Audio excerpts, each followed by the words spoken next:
semaine. Et cette semaine, Charlotte, vous poursuivez vos suggestions coup de cœur pour l'été avec 2 livres, aussi livres de poche, aussi courts qu'intenses, qu'un café serré plus précisément. Et on commence avec ce premier livre. Alors oui, parce que le café, la boisson comme le lieu, c'est l'évocation d'un certain bien-être, d'une rêverie, de la créativité, de la poésie, de l'amitié. Donc je vous propose de faire 2 petites pauses avec le choix de 2 livres de poche courts pour aborder l'été, poursuivre ses lectures ou s'y mettre, si on n'a pas eu le temps pendant l'année. On va s'arrêter d'abord au café Nub, à Naples, avec le roman d'Amanda Sterz, Le Café suspendu. Café suspendu. Oui, publié chez Grasset en 2022 et qui est sorti au livre de poche la semaine dernière. Donc on pousse la porte de ce café Nub qui signifie nuage, comme c'est poétique déjà, à Naples. Et on n'oublie pas d'inscrire un café sauce peso à l'ardoise, c'est un café gratuit, en même temps qu'on en commande un pour soi. Cela permettra à plus pauvre que soi de s'accorder ce petit plaisir. C'est une tradition napolitaine et un peu partout, en Italie et pas que d'ailleurs. Ce roman est construit comme un petit spectacle. Une ouverture, 7 actes, 2 intermèdes et un final. C'est Jacques, un Français exilé à Naples qui vit au-dessus du café, qui consigne dans un coin du café les allées-venues, les rencontres et les confessions, et qui nous les raconte comme autant de petites nouvelles. On retiendra l'histoire de Fernanda et Sylvia, toutes 2 amoureuses du même homme, celle d'Aldo, l'homme sans rêve poursuivi par l'insomnie qui va chercher le sommeil tout au long de la nouvelle, et la mystérieuse histoire de l'écrivain sans visage, qui va nous faire penser à la saga de l'amie prodigieuse. C'est toute l'atmosphère de Naples qu'on ressent, au-delà du plaisir de lire ces petits contes qui flirtent avec le merveilleux. Ça sent un peu les vacances aussi, hein. Ah oui. Un petit peu. Ah oui, l'Italie, le soleil, la douceur de vivre. C'est ça, la dolce vita. Et toutes ces vies qui se croisent au café, s'entremêlent. C'est ça. Vous lisez un peu un délice. Je m'adresse à nos invités. Oui, un petit peu. Un peu de lecture quand j'ai le temps. Ouais.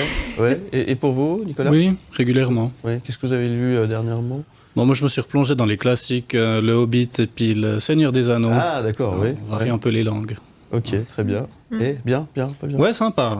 Suivant comment les passages descriptifs, ça aide plutôt à dormir le soir si on est un peu fatigué, mais il y en a qui sont déjà plus sympas. C'est mieux le film ou c'est mieux le livre ? Ah non, quand même le film. Le film est mieux. Ah ouais.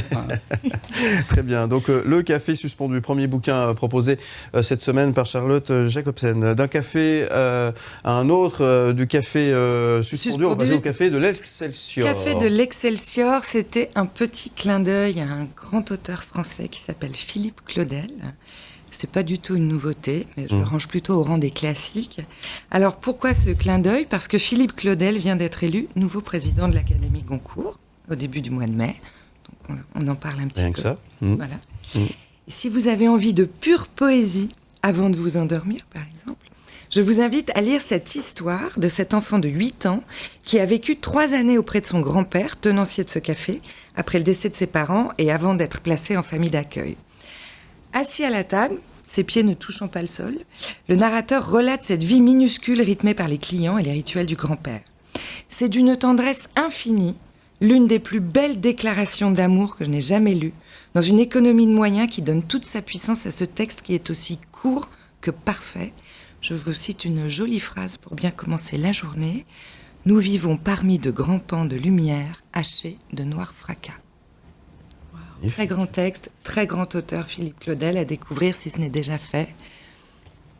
Ça se lit facilement. Ça se lit très facilement. C'est même assez court, j'ai envie de dire. Donc, mais c'est très court. Il faut en prendre plusieurs, hein, ça va être vite lu. Hein. Oui, mais quand je vois que la plupart des gens disent « je n'ai pas le temps de lire », si seulement ils lisaient uniquement ce livre dans l'année, ce serait déjà gagné. Ouais. Le livre de poche, ça marche bien, j'imagine, en période de vacances, mais pas que. Mais pas que. Non, ça marche très très bien. En tant que libraire, vous avez quelques sondages qui sortent. Les livres de poche fonctionnent très très bien. Oui, ça fonctionne très bien. Ouais, c'est quand même un résumé souvent d'un grand ouvrage. Alors ça permet déjà de lire des choses qu'on aurait éventuellement ratées lors de la sortie. Alors en tant que client naturellement, mais en tant que libraire aussi, parce qu'il y a tellement à lire que c'est bien qu'on nous fasse des petits rappels. Il y a à chaque fois ce changement de format, ce changement de couverture. Moi, j'aime bien, je trouve ça très excitant. Voilà. Et c'est beaucoup moins cher. Et c'est beaucoup Et moins cher. c'est exactement le même texte. Et de plus en plus, une fabrication d'ailleurs. Parce qu'au départ, le livre de poche, c'était une fabrication un petit peu plus cheap, ce qui justifiait le prix.